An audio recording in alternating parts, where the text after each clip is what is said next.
Kedua adalah 30% ditentukan oleh apa yang kau lakukan berulang-ulang. Dia bisa itu karena biasa dilakukan berulang-ulang, itu dalam pekerjaan ya, disiplin. Kalau saudara mau lulusnya sekolahannya dapat nilai bagus, disiplin untuk belajar. Ini contoh-contoh ya. Kalau seorang atlet mau mendapatkan kesempatan untuk pergi ke Olimpiade, dia harus mendisiplin diri dalam arti apa? Latihan. Yang namanya latihan itu adalah sesuatu yang dilakukan berulang-ulang, namanya latihan.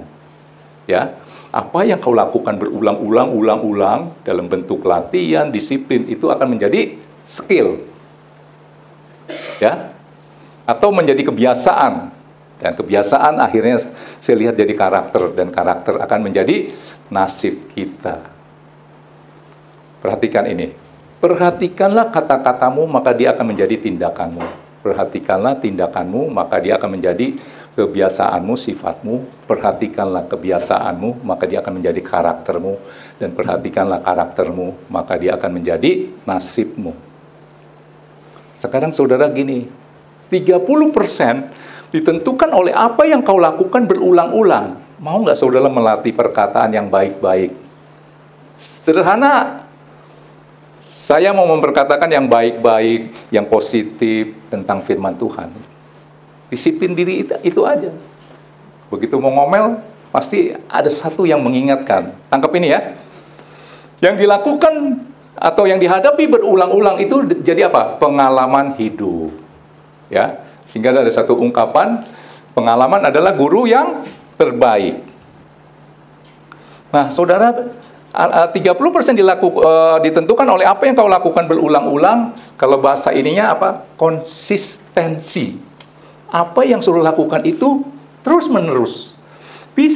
Saudara bisa lakukan itu terus-menerus dalam hal mendisiplin diri. Perkataan yang tadi saya katakan ya, saya mau ngomong yang satu hari kata-kata firman, misalnya ya, mendisiplin diri, melakukan berulang-ulang, itu ternyata ditentukan oleh mindset, cara pikir. Saya harus lakukan ini terus-menerus. Misalnya, saya harus bangun pagi. Yang mendorong dia mau bangun pagi apanya? Pikirannya. Betul nggak? Ya, ini saling berkesinambungan. Contoh, apa yang kau lakukan berulang-ulang terus itu menentukan 30% kesuksesan saudara. Ya, saudara bisa lakukan itu berulang-ulang terus, itu ditentukan oleh mindset saudara. Cara pikir ya. Sehingga bisa adanya konsistensi, itu cara berpikir. Ada satu cerita. Ada seorang anak muda, badannya gede, ngomong sama beberapa orang, ya kira-kira ada berapa, anggaplah itu muridnya ya, dia jago kungfu. Dia bilang, ini ada batu cadas, ini kalau saya pukul 10 kali pasti pecah. Karena dia yakin, pede dengan ilmunya, dipukul nih, sekali, 2 kali, 3 kali, sampai 10 kali. Nggak pecah itu. Waduh, malu dong dia di hadapan murid. Dia pukul lagi, sampai 100 kali. Nggak pecah itu batu. Nah, mindsetnya nih ya udah dah, gue nyerah dah. Ada nggak yang begitu? Nyerah nih, udah nyerah dah. Nah, waktu dia nyerah gitu, datanglah seorang kakek tua, kecil lagi, bongkok-bongkok. Kenapa nak? Dia cerita dong tadi ya. Oh gitu. Terus si kakek itu ngomong apa? Ini batu mah kalau saya pukul 5 kali pecah. Masa sih? Emang kakek punya ilmu apa? Ayo coba dites nih ya. Si kakek itu dengan gemeter-gemeter dipukul nih. Sekali, 2 kali, 3 kali, 4 kali, 5 kali, pecah lu. Pemuda itu pasti berpikir apa? Wah, lu punya ilmu apa ini? Saudara tahu apa jawab kakek itu? Saya nggak punya ilmu apa-apa. Karena saya tahu batu ini bisa pecah pada pukulan ke 105. Lu di 100 sudah berhenti. Tangkap ini maksud saya. Nggak ada yang magic-magic itu. Nggak ada, dia betapa dulu baca-baca 5 kali pecah. Lah memang kalau si anak muda itu lanjutin, yang kelima kali pasti pecah. Karena batu ini memang ditentukan untuk pecah di pukulan ke 105. Tapi di 100 lu berhenti.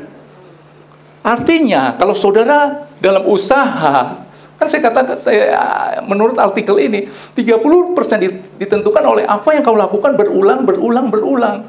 Dia bisa ada konsistensi untuk melakukan berulang-ulang tergantung mindset. Tangkap ini. Ya.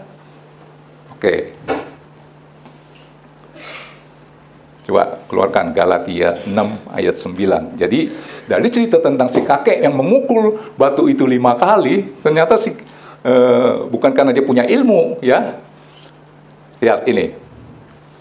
Apa yang saudara lakukan? Kadang-kadang timbul bosen nggak? Yang baik itu bisa disiplin diri, baca Alkitab, perhatian sama orang tua, perhatian sama sesama, apalagi saudara perhatian sama Tuhan. Jadi bangkirnya Tuhan, saudara perhatiin kebutuhan Tuhan tuh apa sih? Tuhan nggak butuh uangmu, dia butuh hati. Kita baca ini ya. Janganlah kita jemu-jemu berbuat baik, karena apabila sudah datang waktunya, kita akan menuai jika kita tidak menjadi lemah. Saya kembalikan cerita anak muda itu. 100 kali dia udah mulai bosen. Mungkin sebelum 100 kali ke 80 kali dia pasti pukulnya udah loyok-loyok tuh. Udah nggak ada semangat. Nah, firman berkata apa? Janganlah kamu jemu-jemu berbuat baik. Lakukan terus. Ternyata golnya di 105. Jika kita tidak menjadi lemah, patah semangat, harus terus lakukan itu. Tangkap ini. Udah nangkap ya? 2 hal. Nah, ketiga, 20% itu ditentukan oleh pendidikan. Ternyata pendidikan hanya menghasilkan keberhasilan 20%. Seperti contoh yang tadi saya katakan di Rioni itu, ada orang yang pinter, juara kelas, ketua kelas, nggak pernah bolos. Waduh, tulisannya aja bagus. 10 tahun kemudian, biasa-biasa aja. Pendidikan ternyata hanya mendukung 20%. Bukan saya berkata pendidikan tidak penting ya, ini fakta nyata. Kesimpulannya, setelah saudara punya 3 hal ini, masih juga tidak berhasil. Orang dunia berkata apa? Ada satu lagi. Dia mau sebut Tuhan, dia malu. Disebut apa tahu? Faktor X. Maksudnya apa faktor X? Keberuntungan. Apalagi coba? Hoki. Apalagi? Suratan takdir. Ya, apalagi? Coba menurut saudara, sekarang ada lagi nih, bahasa kerennya, jalur langit.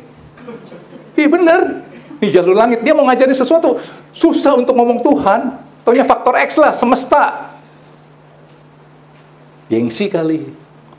Nah, sekarang begini, faktor X itu siapa? Keluarkan gambarnya.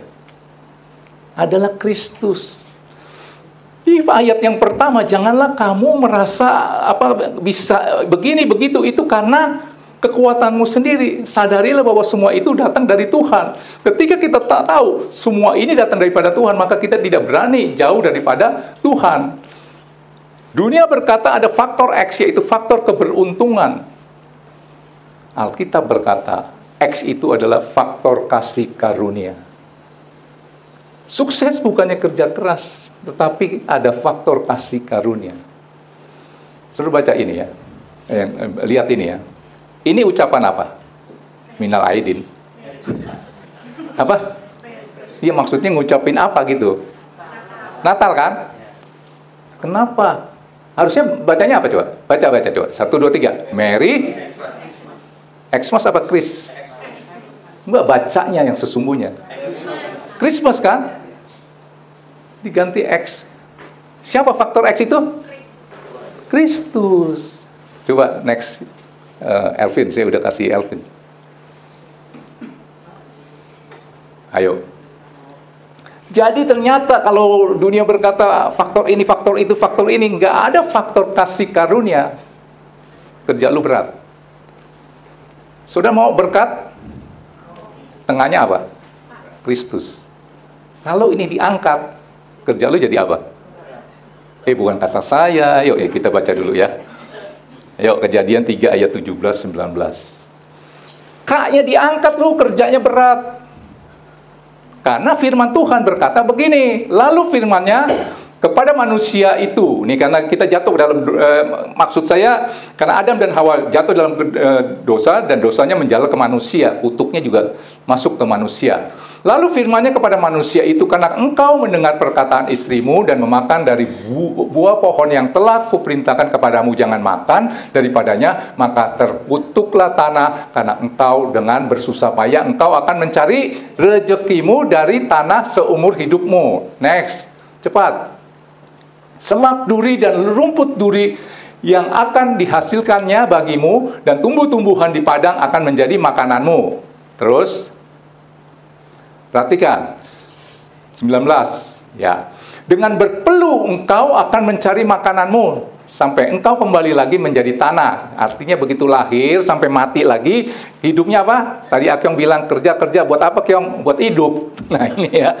Dengan berpeluh engkau akan mencari makananmu sampai engkau kembali lagi ke tanah alias meninggal dunia. Karena dari situlah engkau diambil sebab engkau debu dan engkau akan kembali menjadi debu. Mengerti ini? Kita perlu kasih karunia. Galatia 3 ayat 13. 5 menit lagi saya selesai. Mungkin saya khotbahnya agak panjang ya, karena ini pengajaran. Galatia 3 ayat 13. Ayo. Kristus telah menebus kita dari kutuk hukum Taurat dengan jalan menjadi kutuk. Ya, harusnya kita yang dikutuk ya. Kerja keras, mau makan aja mesti berpeluh. Gitulah kurang lebih. Sebab ada tertulis, terkutuklah orang yang digantung pada kayu salib. Saya baca ulang lagi supaya ini tertanam di dalam hati saudara. Kristus telah menebus kita dari kutuk hukum Taurat dengan jalan menjadi kutuk karena kita. Sebab ada tertulis, terkutuklah orang yang digantung pada kayu salib. Nah, saya katakan, intinya manusia hidup ini ingin mencari kebahagiaan. Pemain musik boleh. Nah, saya mau katakan, hanya Tuhan yang bisa buat itu. Dan ternyata saya lihat orang itu mengalami satu kebahagiaan ketika dia mengalami satu kepuasan. Nah, kepuasan itu bisa datang dari mana? Hanya dari Tuhan. Tangkap ini. Kesaksian saya dulu, nanti kesaksiannya Steve Jobs. Saudara tahu Steve Jobs nggak? Steve Jobs, pencipta iPhone, pemilik Apple ya. Saya dulu jadi pengusaha ya, sekarang saya jadi hamba Tuhan full time. Secara finansial, jujur, uang saya jauh lebih banyak dulu. Tetapi saudara tahu nggak? Ini saya merenung, saya lebih bahagia sekarang. Coba saudara bisa kasih jawaban saya? Apakah uang itu yang bikin saya bahagia? Ternyata bukan begitu. Nah, Steve Jobs, ya, saudara tahu ya, pemilik perusahaan Apple. Ada yang pakai iPhone nggak di sini? Nah, lihat tuh, itu ya. Waktu dia mau meninggal, pesennya nih. Nah, ini buat saudara juga. Dikatakan begini, jangan ajarkan anakmu bagaimana untuk menjadi kaya, tetapi ajarkanlah anakmu bagaimana untuk menjadi bahagia. Beda nggak? Ini orang kan kaya banget. Dia tahu kebahagiaan itu tidak bisa diukur dari uang. Bahagia itu perlu apa? Perlu Tuhan dan hati. Tangkap nih. Ya. Makanya hati yang iri hati, dengki, kesombongan, biar uang lu banyak, hidupnya pasti sengsara deh, percaya sama saya. Bingung dia, banyak. Dia merasa dia udah paling kaya, ternyata dia lebih kaya lagi. Orang punya hati seperti itu, lu mau duit seperti apa nggak akan bisa jadi bahagia. Nah, ternyata bahagia itu perlu Tuhan dan hati. Nyaman itu perlu uang. AC ini dibeli pakai daun apa pakai uang? Kalau nggak ada AC pakai kipas angin, ngomel nggak? Saudara perlu kenyamanan, maka perlu uang. Suara saya bisa bagus begini, supaya saudara nyaman dengarnya, fokus kepada saya. Supaya nyaman, perlulah uang, maka dibeli nih. Supaya saya bisa gerak-gerak.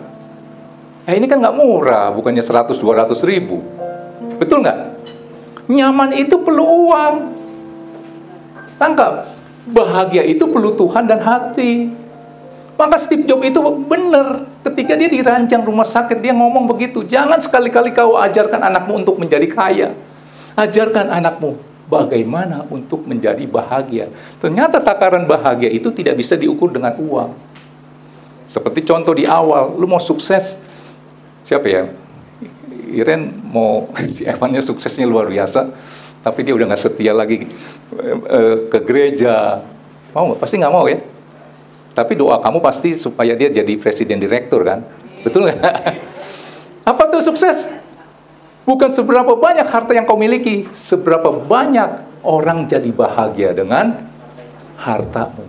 Iren jadi bahagia, bisa dandan lebih rapi, pakai bajunya yang bagus. Betul nggak? Tangkap ini ya.